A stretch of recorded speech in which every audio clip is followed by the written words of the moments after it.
Welcome to the Slop Farm. Enjoy the video. In this video, I will explain how to get Kraken quick. First, you'll need to create an account on Kraken's platform. Use a valid email address and set a strong password.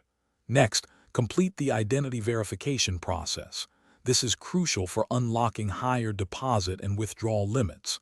Finally, enhance your account security by enabling two-factor authentication right away.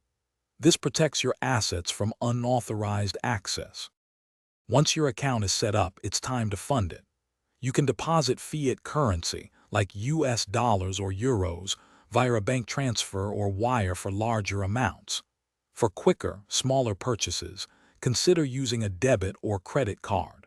Alternatively, if you already own cryptocurrency, you can transfer it directly from another wallet into your Kraken account. Choose the method that best suits your needs for speed and convenience. Now that your account is funded, you're ready to trade. For immediate execution, place a market order, which buys or sells at the current best available price.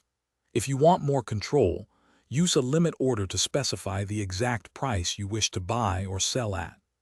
Kraken also offers advanced order types, like stop loss and take profit, to help manage your risk and automate your trading strategy effectively. To optimize your experience, consider using Kraken Pro for significantly lower trading fees, especially for higher volumes. Also, explore Kraken staking options to earn passive income on your crypto holdings, which is a great way to grow your assets over time. Remember to check the description for links to other deals and to grab a Little Trees Black Ice air freshener for your car. It's a small touch that makes a big difference. Thanks for watching. Consider subscribing if we helped you today.